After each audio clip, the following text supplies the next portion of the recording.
Many thanks for your company here. The fate of final year pupils and their juniors at the Dowinya District Assembly Basic School hangs in the balance. Scores of these pupils are cramped in small classrooms to be taught, resulting in poor visibility and ventilation. The construction of a JHS block started in 2005 to solve the problem has been left uncompleted. There are currently 89 pupils in JHS 3, 90 in JHS 2 and 101 in JHS 1. Joe News' Emefa Etiamwa Eli visited the school and reports. This is the final year class of the Dowinya Basic School. It is two classes put together from the primary level, that is A and B. There are 90 pupils in this classroom. The intense heat, coupled with the body odor resulting from the sweat of the pupils that greet visitors using the school's veranda, is enough to ward you off. These people sit through the heat and unpleasant smell daily to be taught. The only fan in the class does not provide enough ventilation for them. Desks meant for 2 pupils are shared by 4 in class. There are those who practically perch at the edge of the desk. Those who are unable to manage bring their own chairs to school, squeezing themselves in the limited space. This has created little or no room for movement or even comfort as they settle in for class daily. Those people sitting at the back are more or less on their own as they engage in their own activities since they cannot be bothered by the teacher while lessons are ongoing. A situation obviously impossible for the teacher to check due to the congestion and closed space. Because it is 2 classes combined, it becomes difficult for me. Even sometimes when I'm learning, because of how they've been disturbing, it becomes difficult for me to listen to the teacher. And sometimes if the teacher is teaching, I don't even understand what the teacher is teaching. We want the government to come and complete the building, and we need desks and textbooks. Because we are many in the school, some of the students didn't get some of the book to read. When it is time for the lesson, four people read 1 book. For fear of victimization, the teachers we met at the school at the time of filing this story were unwilling to speak to us on camera, even though they appreciate the challenge and want them resolved. I cannot even express how angry I was, how upsetting I was that students are 100 students in 1 class. How do you expect them to even learn anything? 100 students in 1 class at a time. It's unbearable. I didn't think it was happening in this country, but it is happening. This structure here is the staff common room. Some of the teachers tell me anytime it is raining, they are either compelled to share the small space with the pupils or manage on the veranda. Information gathered by the news team also suggests, though the school is on the school feeding program, pupils are yet to benefit. The news team visited the office of the Ningo Prampram District Education Service for some answers, but the director in charge would not speak to us. The team logged in and was made to wait for an hour, only to be told later the director in charge drove out a few minutes ago for monitoring, as at midday. My name is Emefa Etiamwa Eli. For Joy News, Dowinya, Accra. Away from education, police at Assin Manso have arrested the suspect alleged to have defiled a 4-year-old girl in Assin in the central region. The arrest happened on Sunday after Ghanaians piled pressure on the police to take swift action. The Central Regional Police Commander, COP David Ampabinian, earlier told Joy News action has been initiated to penalize the investigator who was handling the case initially for failing to inform his superiors about it, with the IGP also promising that justice will be served. The suspect had been on the run for days. Let's now hear the Gender Minister speaking on this subject. When the incident occurred, I was in Dakar, actually on a program concerning ending child marriage and other negative traditional and cultural practices. And so I wasn't in Ghana when it happened. But even if I was in Ghana, I would not have responded immediately. It is not the media that governs the country. We govern together. And so when there is an issue, the appropriate processes must be put in place. The criticisms are because people want to sensationalize things. Social media wants, and some various entities want to say that they are doing something about it. But what are you doing? You might be accusing the wrong person. Ghanaians wanted to hear from me, and this is the time for me to speak. I can't just be responding to putting out fires. It's a national issue. The issue of defilement, in 2015, we had over 1,132 cases reported for girls and 16 for males. It's one too many. The policies are there in the Children's Act 560, 1998, and that is why we are going to review them, that they come up to speed, and the implementation to ensure that indeed justice is found and that the best interest of the child is protected. So I want to plead with the civil society to stop sensationalizing issues and demanding instant justice. We must allow the due processes to take their course. And as the minister, it is a national issue. We don't put out fires like this one. It is a national issue. For me, I have to think about all the multitudes of children in Ghana. It's not about just the one child. It's about all the other children. So I have to think holistically and ensure that that child in Senya Breku, that child in Assin, that child in the northern region, in the Volta region, children all over Ghana are addressed. So I am focused on what I'm doing. And actually, it's tomorrow that we are going to launch this review to look at all the various laws that protect children. The Children's Act 1998, it needs to be reviewed to bring it up to speed. The punishment for some of the issues like a child marriage or a child not being in school, if to date, if your child is not in school, it's against the law. People don't know about that.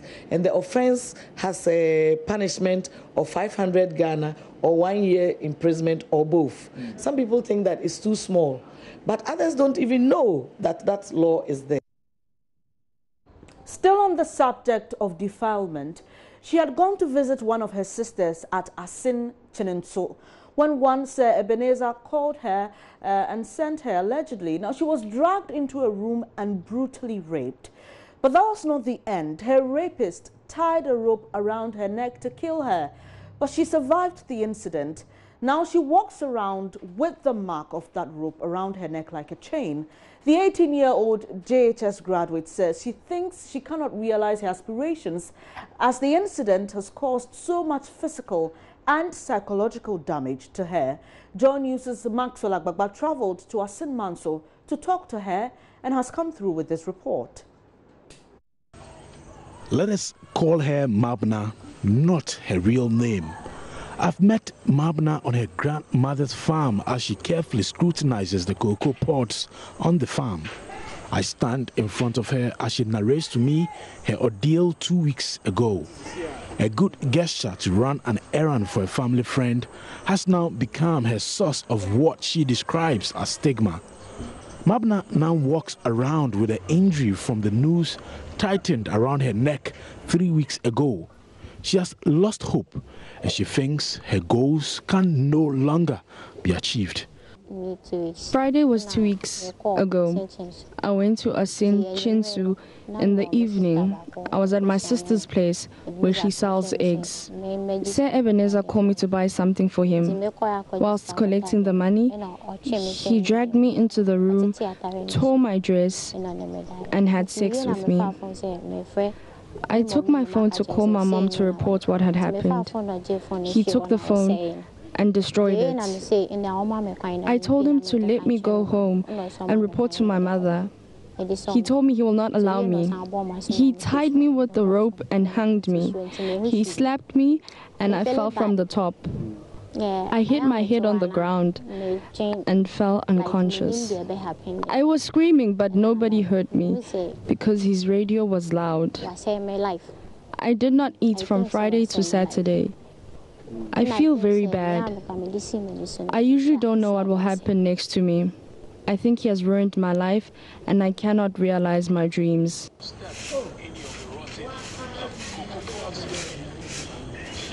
Mother of the victim is alleged and family members of the accused are pleading for the matter to be settled at home, but she wants justice to be served. The family members of the man wanted us to settle the matter in the house, but my father feigned interest and told them that will happen when he sees the man who committed the act. His family members are saying they do not know his location.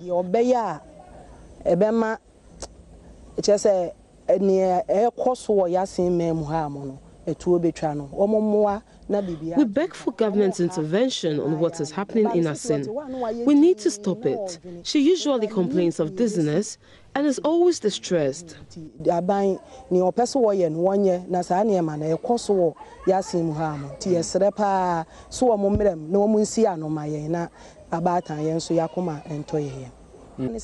really want the police to arrest the perpetrator. If my child had died, I don't think we would have seen her body. I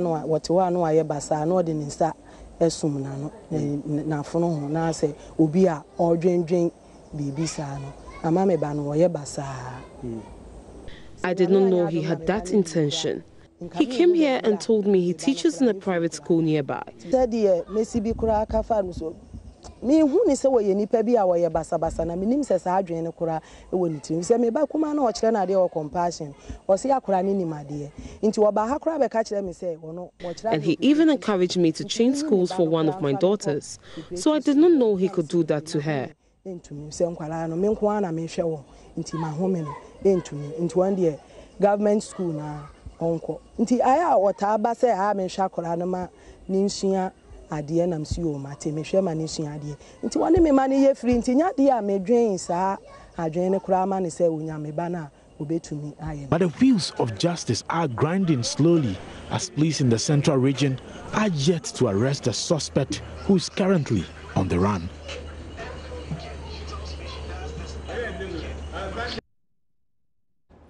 Well, you can join the conversation #JusticeForKids here at Multimedia. That's our campaign, seeking to put the spotlight on all these defiled girls and making sure that authorities get them justice.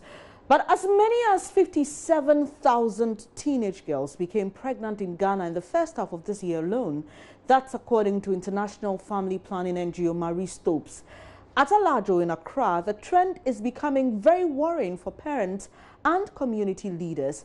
There are reports girls between the ages of 12 and 17 get pregnant before they complete their basic education, forcing them to drop out of school. My colleague Ama Krampa visited the area to find out more and reports. This is Alajo, a community in the Accra metropolis. Most of the residents here are mainly traders. Poverty level seems to be high, and so is the number of teenage girls who are pregnant. Many of them are single mothers who engage in menial jobs in order to take care of their children. Meet Faustina, a mother of 3. According to her, she even used to frighten her daughter with the supposed myth that girls from their village die as a result of having premarital sex. Did that work on little Belinda?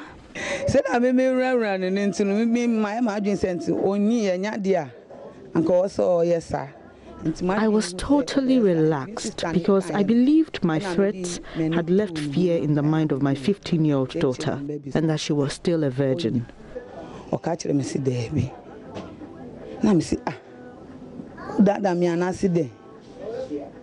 We were shocked to find out that Belinda was pregnant. After 3 months of persuasion, she finally disclosed the man responsible. But just around that time, I was also 4 months pregnant. 14-year-old Grace is a school dropout. Her 25-year-old boyfriend has denied responsibility of her pregnancy. She tells us how she struggled to take care of herself and the unborn baby. She regrets her actions but has to live with the consequences. My boyfriend and I have been dating for a while. When I found out I was pregnant, he instantly denied responsibility, saying that he already has a child and that he's not ready to father my child. I will advise my fellow young girls to be patient and focus on their education so they don't end up in my situation. Residents here are worried about this trend, but the willpower to stop or prevent the incidence of teenage pregnancies is absent. I've almost seen like 20 girls pregnant. Once met a girl, and I think she's at the age of 12, 13 years, who was pregnant. Some of these girls are abused by the men, while some voluntarily engage in relationships. Peer pressure and poor parental care are some of the major causes.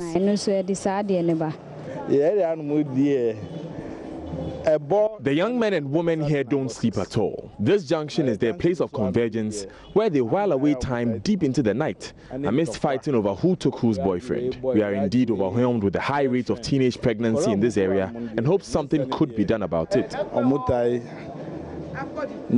Dr. Frederick McPalm is the medical director of Citadel Hospital here at Alajo. He is appalled by the high rate of abortions among the teenagers in this vicinity. Started practicing here over the past 5 years since 2012.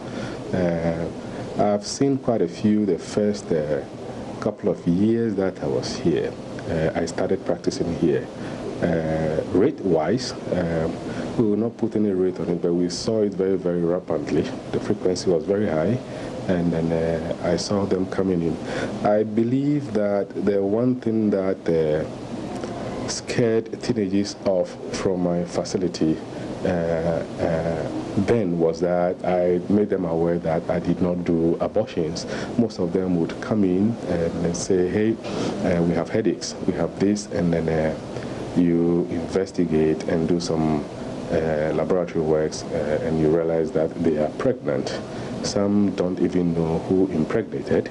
The few who knew who impregnated would tell you boyfriends say they wouldn't be able to cater for pregnancy, so it becomes a burden on the family. Some again would, on a few occasions, I realized that I had to even just talk to them, counsel them to keep pregnancies, and then I ended up becoming the caretaker of the pregnancies until they were born. I saw about 3 or 4 cases like that. And my ultimate advice is that, yes, we have to educate them.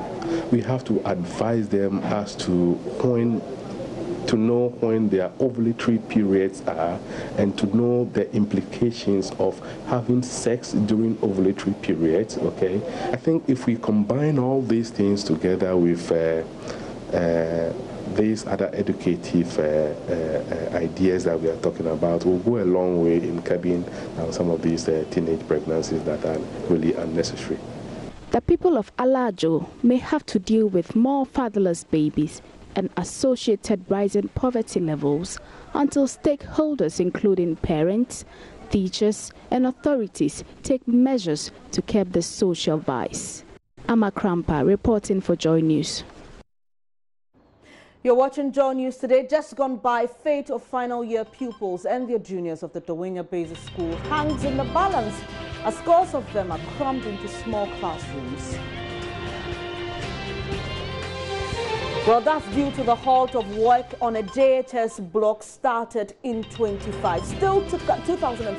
Still to come, women advocates lament absence of an affirmative action law, and they say that's causing discrimination against women and girls.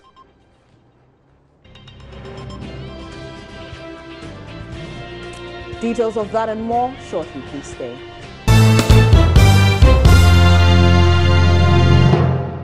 Thanks for staying here on Joy News today. Women advocates in the country have identified entrenched traditional and institutional values as a major hindrance to the passage of the Affirmative Action Bill. The International Federation of Women Lawyers and the ARC Foundation say the absence of the affirmative law causes discrimination against women and girls under customary law and practice. The situation, according to them, places limitations on women aspiring leadership positions.